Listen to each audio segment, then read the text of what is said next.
Hello, hello. This is Justin Coletti of Sonic Scoop. Thanks for joining us for this live Q&A with Maria Elisa Ayerbe, who has been nominated for multiple Grammys, Latin Grammys, worked with a tremendous number of high-profile artists, both English-speaking, Spanish-speaking, Italian-speaking.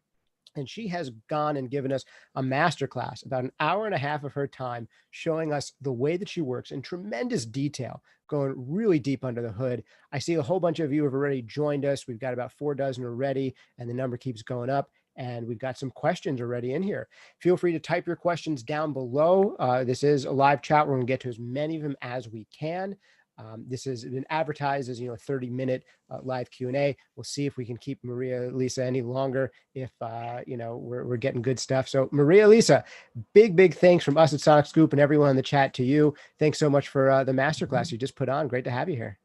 Of course, thank you for having me. It was an awesome experience, and it was a pleasure to go ahead and throw in some Latin vibes over there, so you guys can enjoy reggaeton and maybe the unorthodox ways where we get to mix around and just to pull some tricks under the hood and just get people dancing, which is the main objective for the whole thing. Good stuff. All right. Remember to type your questions in the comments down below. I see a whole bunch coming in. We'll get to them in just a second. Before I do, two quick words that I want to give you. Number one is that you can win a whole bunch of free stuff from all of our sponsors of MixCon over at sonicscoop.com/MixCon giveaway. That's sonicscoop.com/MixCon giveaway. We're giving away thousands upon thousands of dollars worth of gear. And there's, I think, 3 chances to win this time, which is super cool. Speaking about sponsors, the sponsor on Maria Elisa's presentation was Cali Audio. She was working on a pair of IN8s for that entire video. I actually have a pair of IN8s here in my studio as well that I've liked a lot.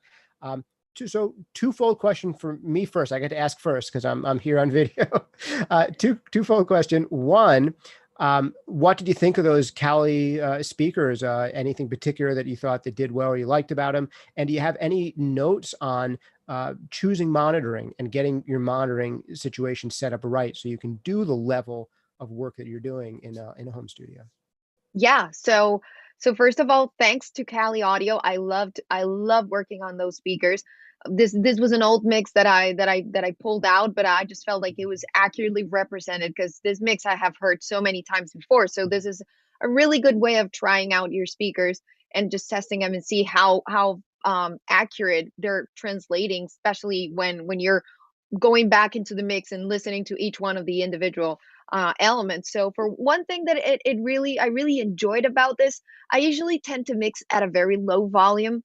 So for Mm. me, it's really important that unless I'm actually like finishing up a mix and then I'll blast the hell out of the speakers. Especially if I have an audience and people just want to dance up to this point, I'm like whatever. But because to avoid like usual just hearing tear or like getting tired, I'll mix really low. And the Calis can go really low at even low volume. So that was something that surprised me. And also the separation between the 3 ways of, because it has 3 different amplifiers going to each one of the frequency bands. That really is noticeable. Like you can really tell where the elements are coming from, especially from the dual concentric woofer tweeter speaker at the top. You can really feel that. So overall, for a speaker with that price, I just think it's like a real bang in the buck because like you're getting a lot from that big cabinet over there.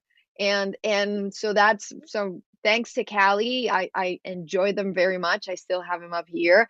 And then the other thing that I really like is just the stereo, this like the way the image and all the elements come through. Like while I was mixing this, I was just like, well, I don't remember like there being so much distance between like on the stereo depth between one element and the other.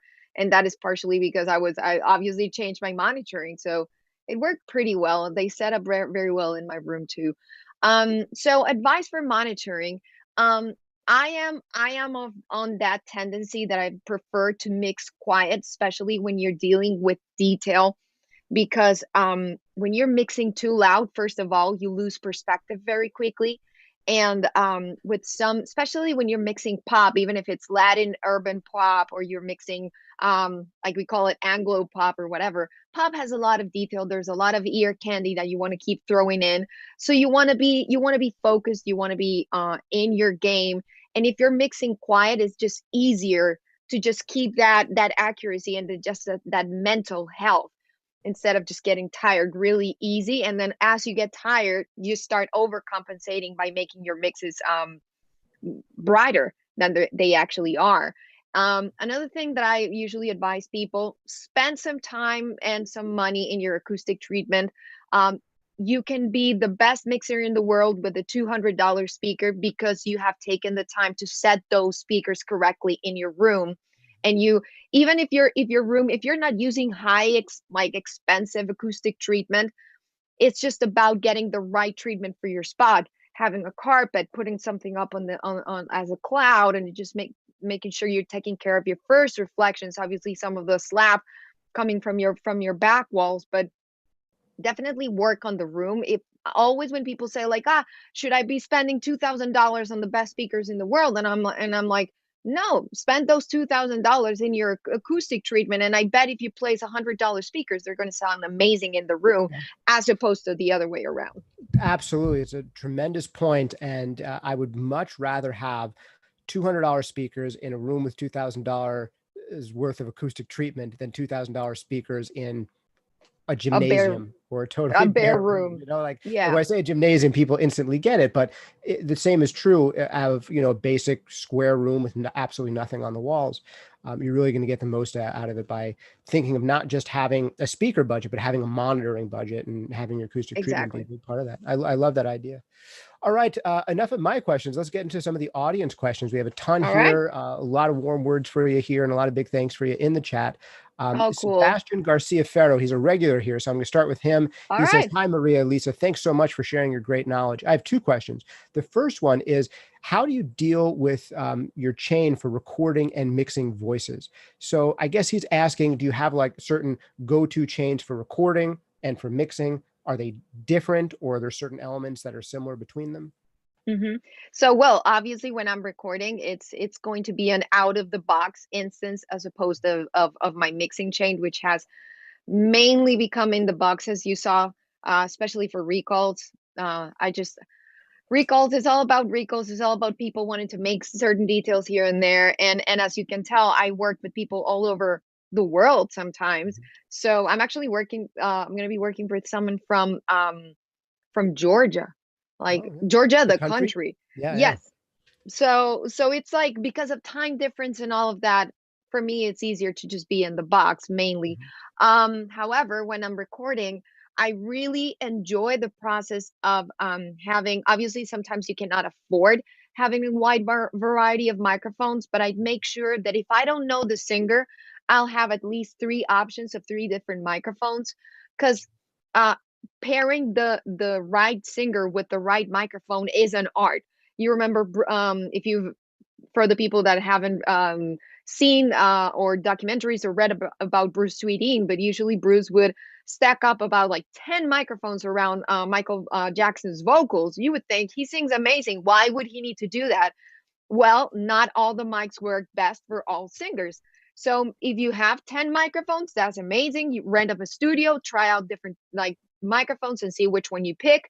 If you can afford it, at least have two or three, because you will definitely hear the difference. And I believe that is the first step, pairing the right mic with the right singer. Then once you find that microphone, then if it's a tube mic, or if it's just more of a fat microphone, or just a regular condenser microphone, um, making that pairing with the right preamplifier, it's also like a perfect match, right? Obviously it's also genre dependent. Like for example, going tube mic into tube preamp, it's very usual for reggaeton vocals or for rap or hip hop vocals. But I like the tube or fed with more of a solid state Chandler or Millennia type of amp, or even a Neve amp, which is like very, very warm and very steady, paired with a tube, which is going to be warm, but at the same time very colored high top. So I like doing those combinations, and definitely once I'm done with that, throwing in some compression, 1176, that type of style, or even when a Focusrite red, that would give you just that little gentle touch that will tame your peaks. But yeah, my usually I've found that I've recorded really great vocals with not so amazing mics, but those mics were really great for the singer as opposed to just being an amazing mic on itself, but not working for the singer. That's a great point. Yeah, having mic choices for the singer, and also not having to be a great mic. I remember two stories hearing both Bjork, who is an amazing vocalist, one of my favorites, preferring to sing to Yeah. an SM58 because she could go do her Bjorky thing with an Yeah. SM58, Yeah. and Bono from U2 being the same way, where it's like it's A, something that suits their voice, and B, something that they just respond well to. So I love that idea of And they having know how to choices. work. That's the other Exactly. thing. Yeah. A lot of singers don't know how to work mics. I remember experimenting one time with one of those trumpet ear lab mics, which sound Mm, beautiful. But yeah. so that is a ribbon mic, but I was putting it on a very chesty, wide gospel singer. Terrible match. Right. Terrible match. Yeah. Great any point. any other condenser mic worked fine, but that was not the best mic for her. Yep. Yep. Totally know what you mean. All right. Ricardo Escobar asks, "Hi, Maria. First of all, it's an honor to see a Colombian representing the music industry. And I would like to ask you how to become known and grow in the industry coming from a country like ours." Well, that is a great question. I am still trying to figure that out. Right. Of course. uh but I'd say obviously perseverance, it's a thing that I've always strived for in my career. I have been blessed obviously with being really good at English. I learned English when I was growing up in Colombia, for sure. I did not come to the US until I was 27 or so, which happened yesterday, of course. I'm joking. I've been in the US for 8 years. But yeah, so learning another language, especially when you're dealing with audio engineering, there aren't many texts available, textbooks, or like what we're doing right now. So the ability to learn, it's really important. The ability to know another language is really important, obviously. But from especially coming from our countries, this may not apply if you are already here in the US. And in my case in particular, what I did, my let's say my work path has been a little bit unusual in the sense that I did not grow up at a studio. I did not take the coffee girl or the runner job. I did much later on in my career.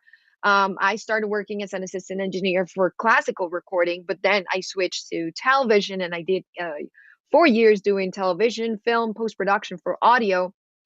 And then I switched back to recording, and that's when I decided, you know what, if I want to go one step further, maybe I'll just move to the US. But it in my case, obviously, from coming from our countries, it's not like one, two, three, you're here in the US and then all the doors will open for you, mainly because you are obviously unknown, but also because we have the immigration thing going on. And then I thought, you know what, if I go to university, get my master's degree, because I already had a career, I have a bachelor degree in music, with emphasis in audio engineering. But I thought getting a master's degree in recording was going to open the doors for me, help me connect with people, help me to work in a totally different environment, and maybe a work possibility would open up. And that's exactly what happened. Nevertheless, I fought really hard for it. I worked my ass off. I was doing extra hours. I was running around Nashville because I did my master's degree at a Middle Tennessee State University. So and in the end, I'm still in the process of figuring out my immigration status, which is another thing because it takes a long time. So it is a constant hustle for us. But I truly believe that whatever I do anyway over here, it definitely informs the people in my country. And I keep giving workshops and like teaching over there and just providing any assistance. And I even mix with and work with a lot of bands from Colombia to in Colombian budgets, which are like a fifth of the American budget. Right. But just because I wanna give back, I wanna contribute, and I wanna raise those talents so that other Mhm. people can see them. Yeah, wonderful. And I like what you're saying about how the education could make even more sense from someone who's trying to sort out visa issues and things like that. Of That course. being able to get a foothold in another country by taking some education there or by having that credential becomes even more helpful in that context. That's definitely something to think about, Ricardo. All right, moving onwards, we got a super chat from Andre.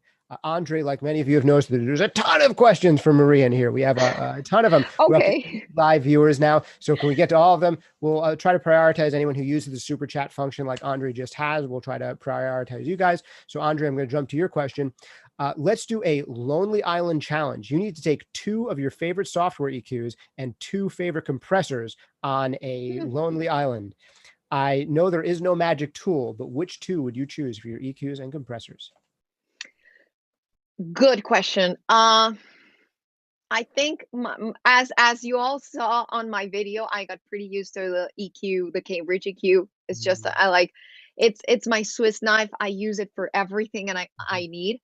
I'm gonna cheat a little bit in here. I would definitely take the Neutron. It comes with everything. Right. Yep. So you have EQ, dynamic EQ, and compression and multi-band compression. So Yep. I just cheated with that. Mm-hmm. Um, Dyne 1.3. Uh, it's an absolute fantastic tool, parallel processor. So thinking about what I would need, that would be a great tool because it can get anything to the next level for sure. And if I wanted to bring one more, I'd say probably um some a channel strip like the SSL 9000 by Plugin Alliance, or maybe the Focusrite unit, which is just beautiful, the color that it gives it, just to add a little bit of tone in there. Yeah, great stuff. Great answer. We've got a lot of questions to get through, so we're going to keep on going. If any more of you want yours prioritized, feel free to use that super chat function, just like Andre, and that will move yours to the top of the queue. All right. Sebastian had a second question that was actually seconded by another person who Wow. asks, a question for you is how do you approach mixes for projects like Kronos Quartet? I'm sure that's very different than mixing, Latin Yes. reggaeton. So can you give us just a sense of what the overall approach might be like there and maybe how it contrasts with the one that everyone saw you do just now? Yeah, so I also mix a lot of orchestral music, Mhm. a lot of from small formats like the Kronos Quartet all the way to like symphonies. So that is a total different realm. In there you're looking for the most pristine sound possible.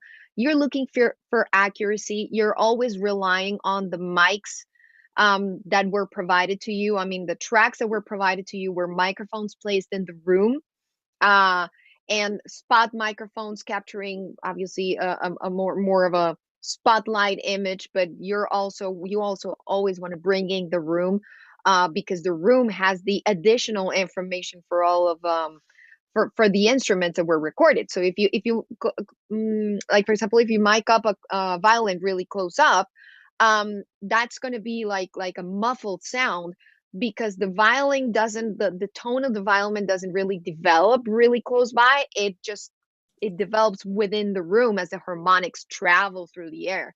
So using room mics is going to help you with that. So when you're mixing, you want to bring those mics in there and use them to support the tone of your violin, as to more of just a reverb kind of thing. So it's just, when you're dealing with that type of music, you really have to know and understand how it was recorded. If you want to approach it from just a mixing perspective without actually having the knowledge and just getting to know how acoustically a lot of those instruments work, it's going to be complicated in that sense. So my advice for people that want to go that route: record first and grow up recording and experience that, and then you'll realize that it's almost like it mixes itself when it's properly recorded. It takes a lot of fine tuning from our side. And also, another really cool thing is that you don't have to battle with loudness.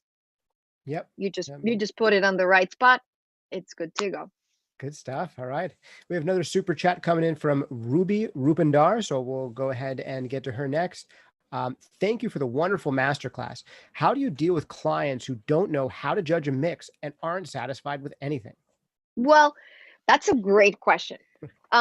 So because I am obviously I've been working as an educator for 16 years. So I tend to approach everything as an educational opportunity. So usually when I am I'm starting off with a new client, I sort of like I throw in like tricky questions here and there just to see how much they feel attached to their demo, Mm, which is obviously the usual demoitis. In my experience, the less experienced the musician, artist, or producer is, the more demoitis they suffer from. So I just throw in like little questions here and there just to see how much, and then I go like, hey, without being judgmental or anything on my behalf, but I'll just say like, hey, just understand that because you're approaching me, I have a little bit of a different style. Obviously, I'll look for your demo as a reference, but I'll throw in a little bit of what I am used to do. A lot of the spaciness, a lot of the low end control, a lot of the high intensity punch in your face kind of thing, which is something that I feel it's lacking from your mix. So then I'm providing them a little bit of context. It's like, from my perspective, I believe your mix has this, it's a little bit muffled, the vocal feels a little bit lost within the mix, maybe there you could use a little bit more punch, and it's a constructive thing. So thankfully I am a person who can achieve that. So if you'd like me, just give me a little bit of freedom, and in that regard, we'll meet in between, and it's going to be a win-win situation. So yeah. I'll approach it from the educational point instead of going like, this is what I do, and if you don't want it, I don't think that's because in the end, as a I'm a provider, Right. and I want to keep the client, because Mhm. one day I'm teaching them how to approach a mix, and then the next day they might be getting a Grammy award. Yeah.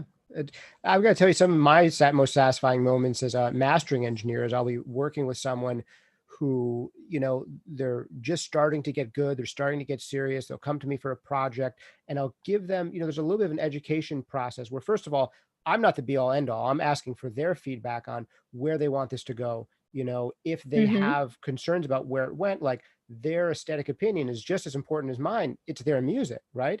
So it's a Exactly. conversation, me trying to figure out how they really want it to sound and taking it there. But along the way, there's that education aspect where you're helping them figure out, how to do things even better. So as I'm sure producers have come to you as a mixer, where they heard you do certain things with a mix, they said, wow, that's so cool. How can I learn to bake that into the recording? Had a similar Right. thing happen in mastering where on one project, I'll give them a bunch of feedback and say, well, if you're asking for the feedback, there's a little more 60 hertz than a lot of your favorite records. Maybe there's a resonance there in your system. You're not pushing your vocals as loud as on some of your favorite records. Here's some things you can tweak. Mm-hmm. The next project, they come back and like, those things are dramatically better. And the next time they come back, it's like there's almost no issues. And the next time they don't come back because they're going to someone 3 times as expensive as me, and they have moved on to their careers. And like that's like both a sad and happy moment at the same time. Yeah. Yeah, but So, it's a cool thing, and like but also it will come to time like they will appreciate that you stuck through, yeah. and they'll just stay with you. It's and then sometimes, especially for mastering engineers, sometimes it's a matter of like, you not even the artist is making the calls, it's just a label. Yeah. uh but also, yeah, it's important to know that despite us trying to be as educational and try to correct the client and just try to train them as best as we can, they're also our clients, and we Yeah. want the best for their music. And sometimes a lot of them, I've heard really weird stuff, and I'm like, dude, are you trying to reinvent the wheel? And they're like, yeah, actually I am. And Right. I'm like, good point, I'm gonna Good to follow through. know. Yeah. Yeah. That's totally, it's a great point. Yeah. All right, let's get through some more questions here. Gerard Schoner asks, let me see if I can read this one properly. He says, when you mix music where the danceability needs to be high and you keep your sound dynamic, maybe around, I'm guessing he's saying -10 on the Luft's meter or something like that. Okay. What's a way of making sure that your mix sounds loud enough aside from parallel compression? I guess to generalize from that question, he's asking, how do you keep things sounding dynamic while still sounding loud enough? He says parallel compression is something that people throw out there all the time. Are there other techniques Absolutely. you think of? Yeah, so definitely parallel compression, and it's the instance compression that I like to use, because a lot of people assume that if you overcompress things, things will get louder. Well, that's Mhm. actually what happens. You overcompress and things get louder. But then there is a tone that you're sacrificing in there, and there's also a breathability, which is very important for dancing. Because if music doesn't breathe and it doesn't have those dynamic moments, it doesn't inspire your lower hips to move. There is a weird scientific correlation that I will figure out someday. Um, and it's also a tone thing. There is that one frequency around, like, let's say 80, 90 hertz, which hits you right in the gut and makes you feel like you want to dance. Obviously, that frequency also changes. And I saw a lot of people saying, like, I would have had it more of the sub low, blah, blah, blah, blah. It depends, it depends on the style of music. And for urban, reggaeton music, there is a depending on the style, it has a slight different changes on the amount of sub that you want to use. Mhm. And also depending on the different combinations of rhythms. Almost every country in Latin America has a different rhythm pattern or several rhythm patterns that are very traditional and folkloric Mhm. to our countries. And those have a certain color. And that color, if you enhance it, it's going to make like it's going to feel like it sounds louder, and it's gonna incite to that danceability. So it's not about being super loud, but it's just being letting those specific frequency range areas breathe and cut through. That's why parallel compression is so good for that. But it's for me, it's also not about over compressing. It's actually about controlling, but being very smart about where you control that with Right, compression. right. No, that's a great point. I would just add two additional things I saw you doing in there. Well, there's three things I caught in there that I think are related. One is you're doing some automation in there, and Lots. sectional True. volume automation is a great way to even out and give a sense of continual loudness without doing more compression. Correct. So Hmm. there's definitely that's going on. You're also doing a good amount of serial compression, stacking compressor on top of compressor. And that often it was interesting. There was one time you brought up Renaissance acts and you said, well, here I am making the attack, reducing the attack, and here I am Yeah.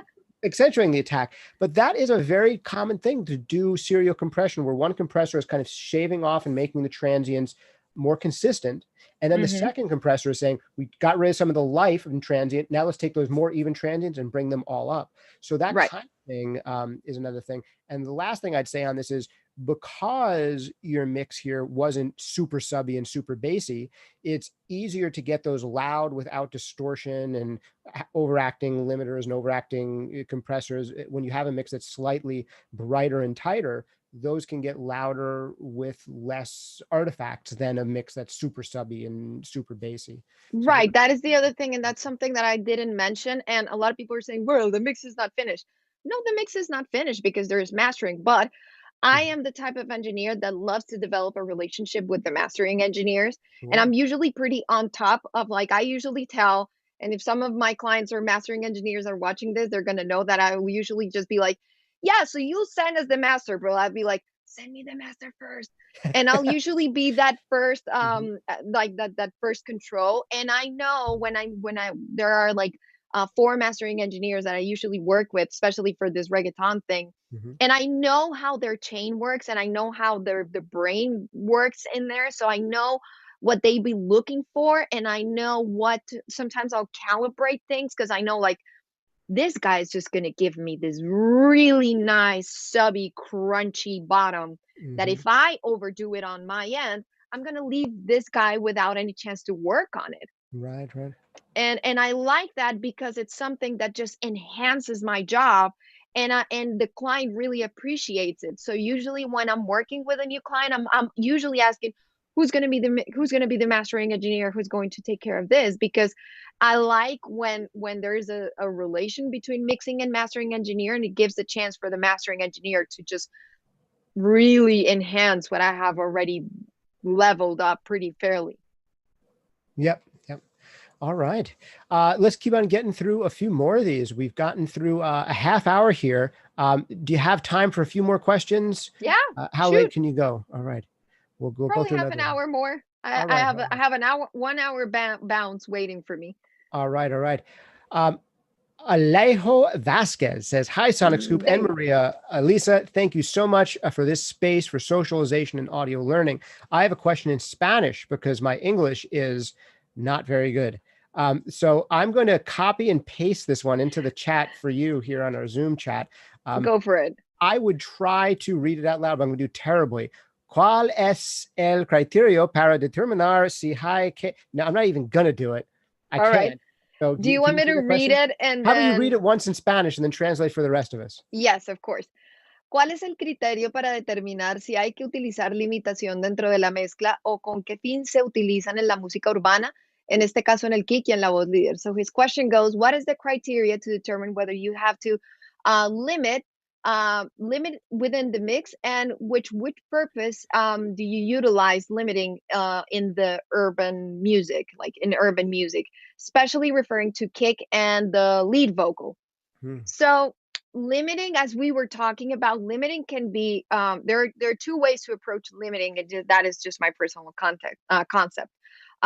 You can use your limiter as a way to just as another compressor that just helps you tame your peaks, and it's just riding and shaving off those peaks.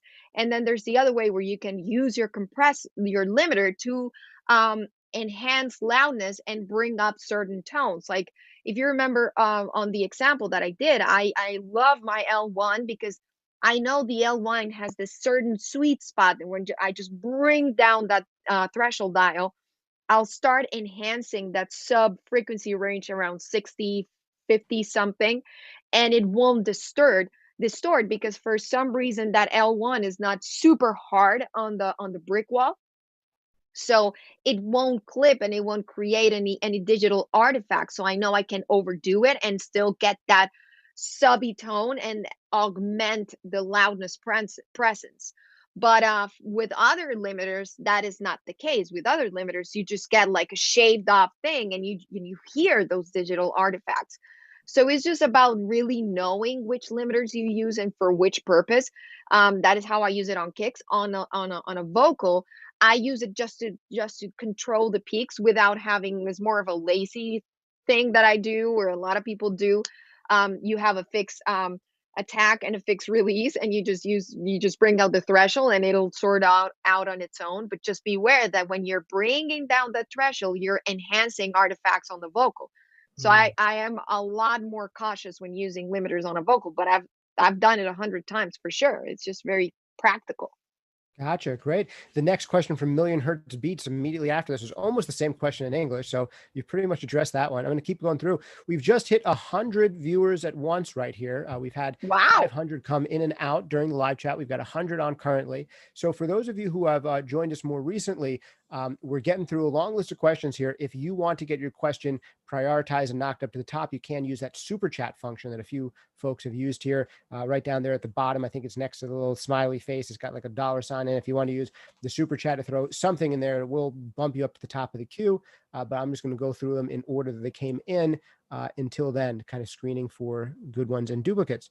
Mika says, "Hi, Maria, Elisa. Mika here from Argentina. Do you completely change your mixing approach when mixing different genres, or are there some things that don't change regardless of what you're mixing?"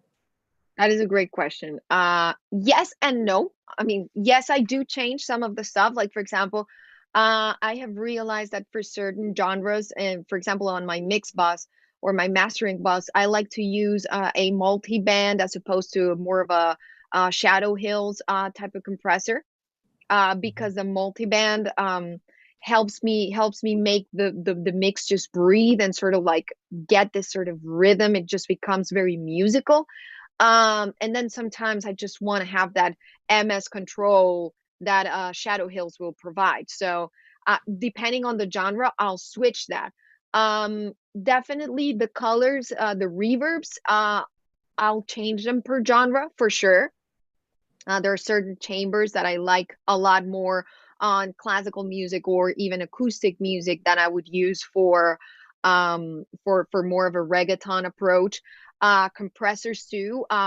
If I'm mixing more of acoustic stuff, I'll definitely go for surgical EQs all the way, and I'll use a lot of let's say console emulators, which I believe, like for example, I just throw in, like sometimes I'll just do Focusrite, so my entire mix will be a Focusrite blend of different channels. So I am in my mind, I am mixing like as if I was doing a console. So I have a uniform tone, as opposed to where I'm doing reggaeton or urbano or whatever, which I'm just like throwing in all sorts of plugin because I'm going for that. I got to get this as loud as possible and sounding great. Mhm. So yeah, for sure I'll change it. As I said before, I'm not a template person. I like to go with the flow, or sometimes I'll just be like, I am too bored of just using the same plugin. I'm just going to learn how to use this one and just call it a day. Maybe I'll find a pretty cool thing that I haven't found before. Mm. All right.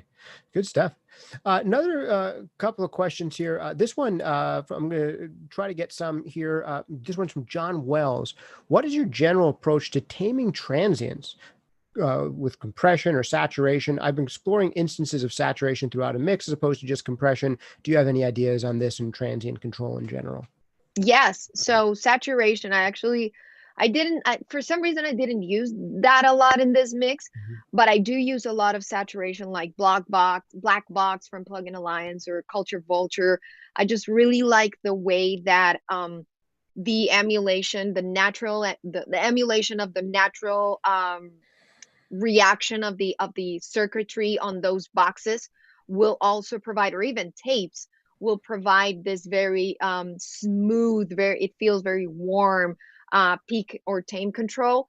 So yeah, for sure, I've done that. Like there was a mix that I just finished up where I was just like, I wonder what happens if I, instead of using compressors on this background vocals, I just use like a lot of saturations. And I ended up doing that, and it was quite fun because I obviously you need to be very cautious, because while you're saturating, you're also enhancing harmonics. So you got to make sure that you're not creating a mess somewhere else in your mix.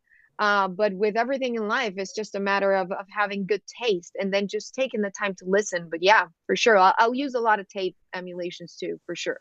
All right. Now I'm going to cheat and jump near to the end here because there's a question that kind of piggybacks on this idea of saturation. Question, Maria, this is from Mauricio. Question, hello, Maria. Thanks for the mix. The low end, I guess this is his name, the low end inciter, he calls himself. I've Oh, there seen you you go. using the Neutron Multiband exciter. Do Yeah, you ever use any multiband exciter on the master bus, whether that or Vitamin or anything else? I have, but I'm not a big fan because I feel it's going to get out of control. And then to be honest, what I do is that I try to gain that excitement from that band from whichever element I believe it's providing that. Like if I just want to have a little bit of a crunch, let's say on the kick, instead of going for the entire low end, I'll just go for the kick. Although I could just throw in like a vitamin or like one of those other like OTT, one of those other exciters like that. But yeah, I'll just go for the specific element because I just want to make sure that things don't go out of control. And I'm also the person who doesn't want to just give the entire credit to the plugin and then call it a day. If there's, because then it's just a, you can create a little bit of a mess in over there, and it's all over your mix. But I've seen a lot of people doing it, and if it works for you, I mean, there are no rules. Whatever works. It's Right. always been my motto. Hmm. Good stuff. All right. Let me see if I can find my place here. Here we go. Ruby Rupandar asks, "Hi Maria Elisa, when do you prefer to experiment with new or unfamiliar plugins versus pulling up plugins that you know will work to some extent?" So there is one quick answer: when I have time. Because if I have a mix that needs to be done in a couple of days, I'll just go with my go-to basics and call it a day. And I know I'll make it happen. I know it's going to sound good. I know what things will work and I know what things won't work. Mhm. But if I have the time to experiment, and also if I'm working with a new band and I'm trying to find like a signature sound for them, I'll Mhm. definitely use new plugins, because why not? And sometimes I'll just download weird things that I see on the internet. Like, I'm subscribed to your blog, so then you're like, have you checked out this plugin? And I'm like, no, Justin, let's download it and see what's all about. And that's how, but I need to have time. If I don't have time, I won't risk it. That makes a lot of sense. A question from Gerard Schoner, who says, I have a question to ask for my friend Svengali, who is afraid to ask for himself. Do you Okay. do mixes for tracks that you do not like or wouldn't dance to yourself? I have. Yeah. And you know what? It's fine, Yeah. because just because I like or don't like something, it doesn't mean that one, the client is always right. Yeah. So it doesn't really matter. And then on the other half, on the other side of it, maybe some people will really like it. Hmm. And as a mixing engineer, I believe it's really, we are not in there to be judgmental at all about the music that we get. Obviously, it comes down to whether I like it or not, as opposed to, is it a good arrangement, a good production or not. Hmm. Those are two separate things. That's a If good the point. arrangement or the production is not good, it's going to make my work really, really hard. So when a mix comes by, I usually ask for a demo, and I listen to the demo, and I'll be like, can I make this better? Yes or no? And is the production and or the arrangement good enough, so I believe that when I'm getting myself into this, I'm actually going to end up on the other side winning, as opposed to losing, because there was, let's say, is an upcoming band and they're just still figuring out their production style, they're figuring out how to arrange things. So if I feel I'm going to be on the losing side of things because they're still experimenting and learning how to do things, I won't do it. But if I don't like the music, that's not for me to judge. I'll do my best. Right. I'd love to piggyback on that for a second and think this through out loud. I think there's a couple of things here. One is that I think part of being a professional in this field and kind of keeping a professional life going is learning to appreciate music that people send you, learning to look for what's good in everything that someone Absolutely. sends you. It's almost like, can you imagine if your job was to be like a psychiatrist or shrink, that kind of thing? And That's our it's like, job. do you have to help everyone who comes in and sits on the couch? Do you have to like everyone you help? Well, Yeah. part of the answer is you figure out what you can learn to like about them, what you can like about them, what are the good things in them that you can help them bring out. And in a way, a mixer or a mastering engineer is a little bit like a mix shrink, to a degree. They're a music Yeah. shrink, they're a consultant, and you find what's good in them and try to help them bring that stuff out, what you can relate to, what resonates. And I think you raise a very good point that there's a difference between, completely resonating with something as a fan and appreciating something and the craft that goes into it. Because I'm sure anyone listening to this can think of a few artists who they don't like, who they know are good, And Absolutely. the last thing that I'd add to this is the idea of things being an acquired taste. I'm sure everyone here has experienced an artist they didn't love at first who became one of their favorites, or maybe there was an album where you just liked the one song on it and you didn't really get what the other stuff was about, but then you gave it a few more tries. And all of a sudden, the, B-side track that's buried in number 9 is like your favorite one on the album, that things grow on you too. So I think there's all of those things kind of can play into it as well. Absolutely. And if I may add one more thing, it's also about, we are professionals and market keeps changing a lot, Mhm. and we need to maintain ourselves relevant in the industry.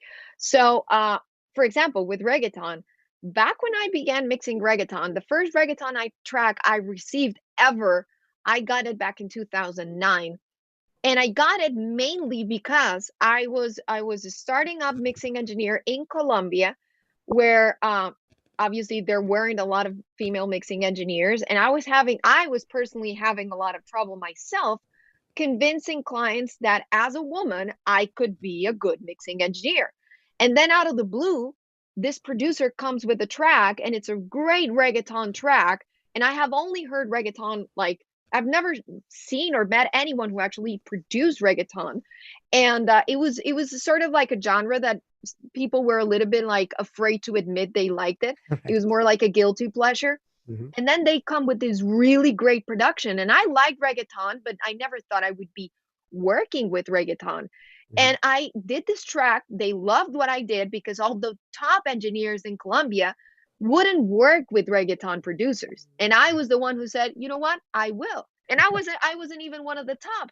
And then I started getting more work and more work and more work. And I remember, like, after a year of just working and just mixing, some of my friends would go like, "Oh, Maria, you with your reggaeton and your beats and your all the stuff, that's like fake music." And I'm like, "I've mixed 5 albums this year. How many mixes have you done?" And then that's when they were like, "Oh shit, she's getting a lot of work." And I'm like, Yeah.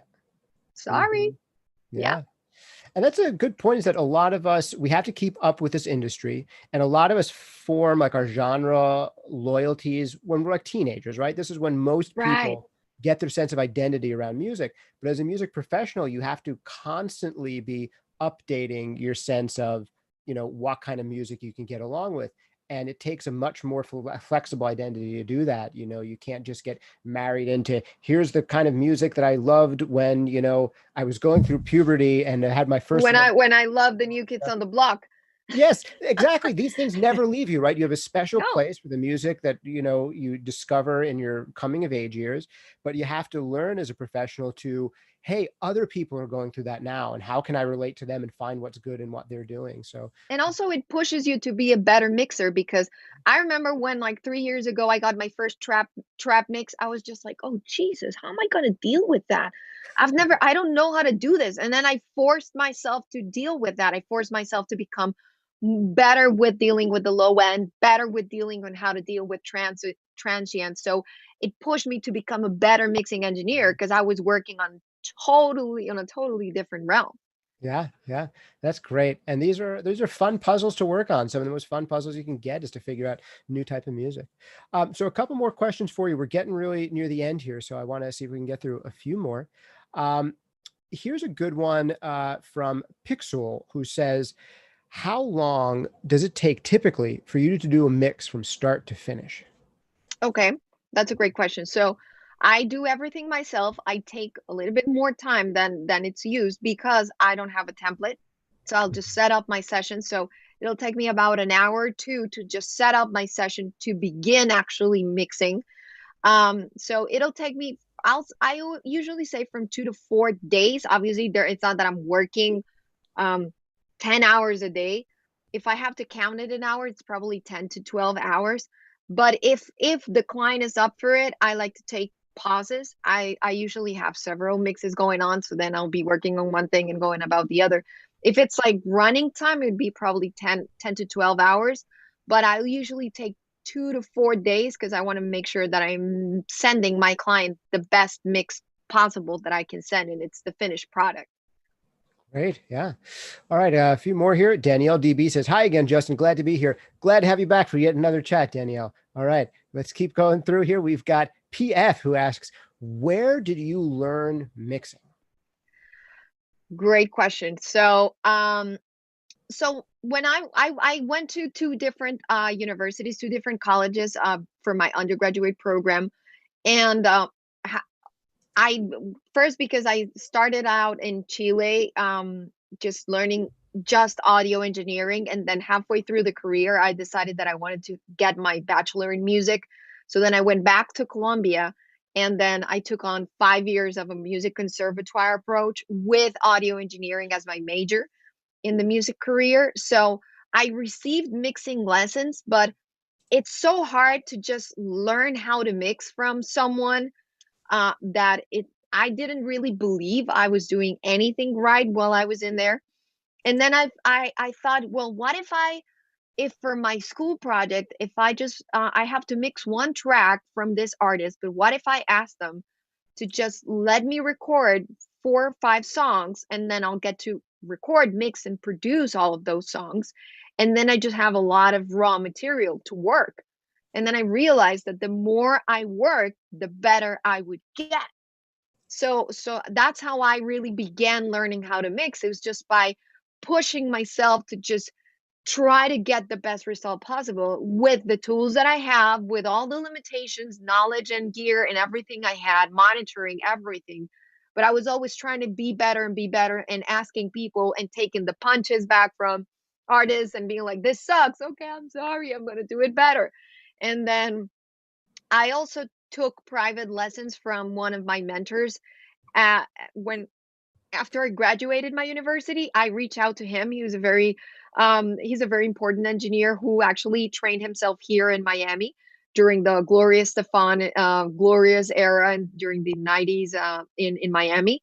And I said, like, I really want to, if you take me, I'll I'll I'll be your private student, and I will. And so I would come to his house every week, and I would bring him. He would leave me just homework, and I would just show him, and he would totally utterly destroy my mixes, and we Yeah. will, and then he'll show me how he will do it and fix everything that I worked on in half an hour. And then I Mhm. would, it would force me to just get better and get better. And then ultimately every single client remains a teacher in that regard too. Yeah, brilliant. Well, I'd love to jump ahead to a question from Castropolis Music that piggybacks nicely on this one. He says, "Thanks so much for your advice, Maria. I'm finishing my major in songwriting and production. I was wondering if you had any advice on where to find a mentor to grow in this industry. Thank you." So yeah, that's a great question. Usually if you are at school, I'd say your teachers will be your first resource, Mhm. definitely, because there is a reason why they are there. Also, I found that going through internships was a great spot just to get your toes dipped into the industry, and also finding a possible mentor. I think that is those are the spots where I would grow. But also, for example, Grammy U has mentorship programs. Sound Girls has mentorship programs. Like, there are lots of other, I believe Women in Audio also have mentorship programs. And I don't know if you know more, but I definitely, from Grammy U and all of those, I know there are mentorship programs. And what if you just write to someone and they'll say, "Sure, Yeah, I'll take you," or "Sure, I'll listen to your mix and give you a feedback." yeah. I did it, and I did it with a mastering engineer over in the UK, and he sent me a huge email with everything that he heard from my mix, and that helped me a lot. So I'd say the best way is also asking. Yeah, you'll never get unless you ask. It's Yeah. great advice there. A couple little things I would just add on to piggyback on that is one, you're right. It's amazing how responsive people can be when you reach out to them. I remember reaching out to a producer engineer when I was in my early 20s and still in school who had worked on a record that I loved. I don't know if too many people know them, but Blonde Redhead was a band from New York that I really loved. And I reached out to John Goodmanson, who's an amazing producer engineer. And he wrote me just like a long letter back to answering the Right. questions that I asked. A lot of people are generous with their time. It can be tricky when you're asking for something, but again, sometimes you ask and you receive. So totally worth a shot. There's also virtual mentors, like you said, some of those institutions. I believe another one, in addition to Women in Music. There's WAM, Women's Audio Mission. There's also a whole bunch of third-party providers. For instance, me, I sell a bunch of courses, mixing breakthroughs and mastering demystified. I recognize a few names of people in here, and we just had a live chat right before your premiere. We had a kind of live, mastermind session where people Hmm. come in, ask all their questions about that course. So if you're looking for those kinds of things, there's often some of the courses out there will have a community aspect built into them. There's other people who do it, not Absolutely. just us. And getting involved in a community like that, where they're really trying to teach each other and learn from each other, that kind of thing can be wonderful. My courses are one option, but not to just shill for myself. Some of our competitors have great stuff that have a similar paradigm too. But here's another one that I think is very closely related to this. Hmm. Let me see if I can find it again. From Josh Reyes, who asks, "Thank you for your presentation and Q&A. If you could go back and give advice to your younger self, what would it be?" I've always said, just be more patient. Mm, Because frustration is, I think it's our number one enemy.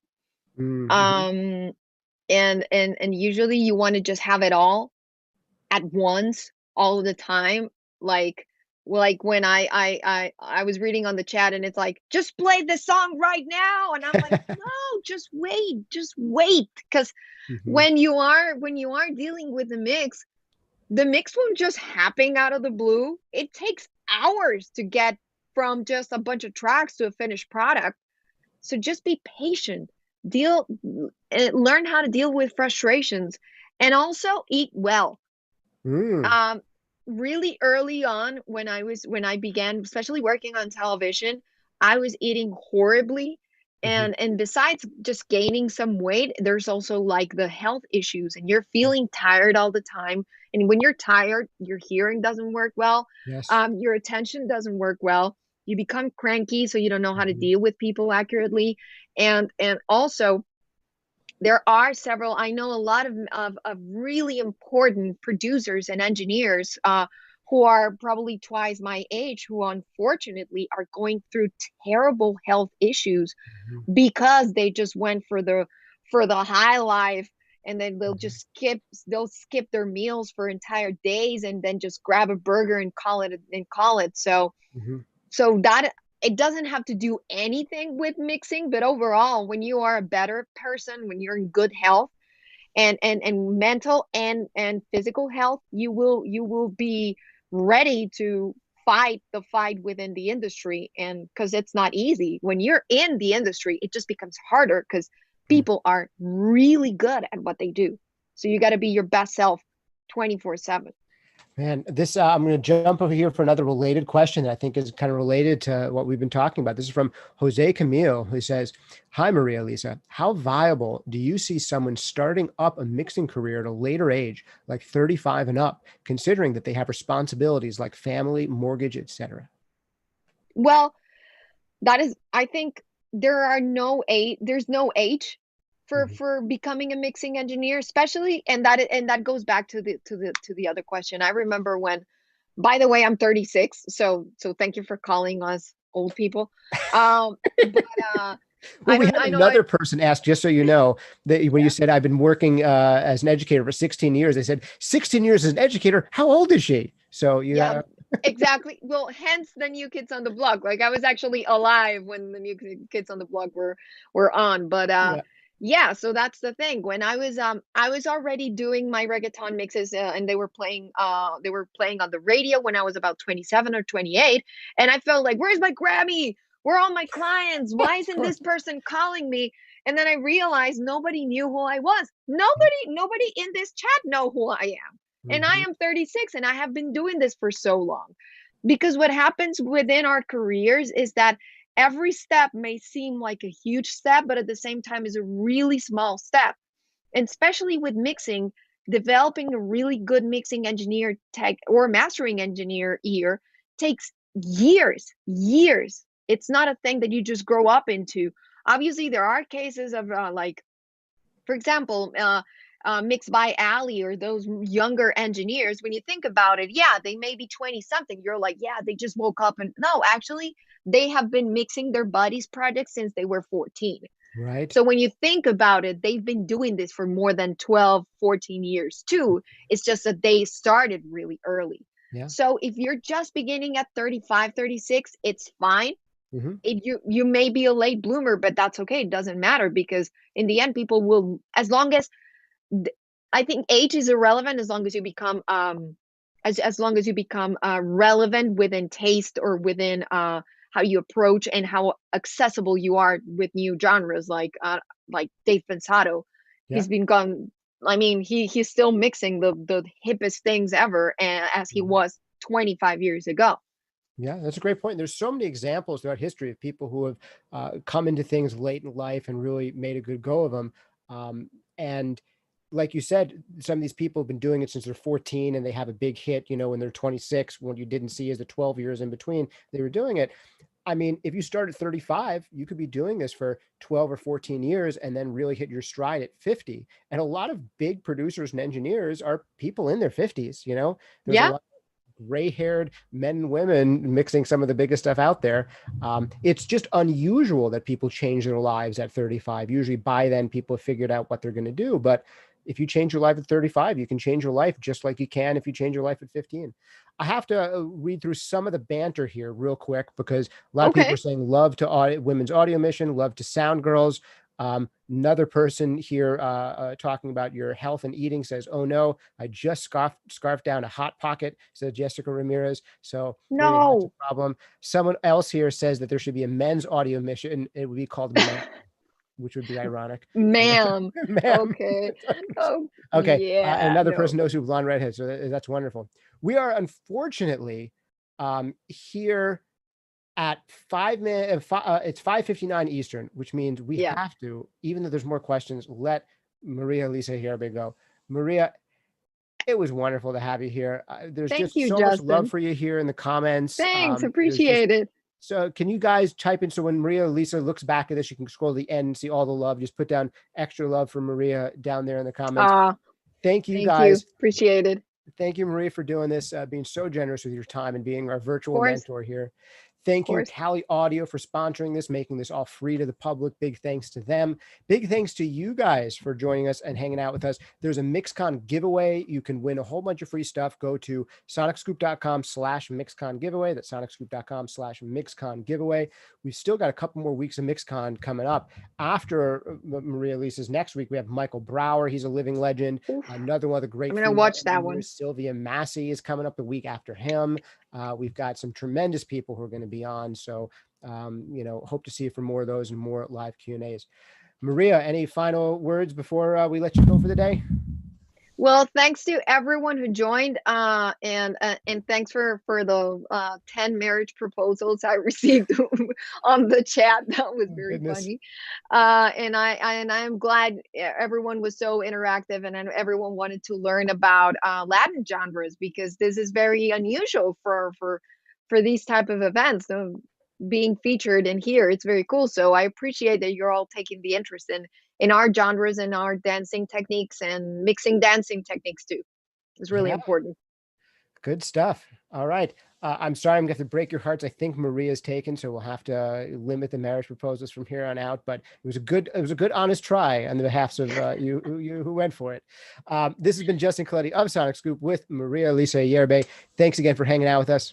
See you next time. And we are clear.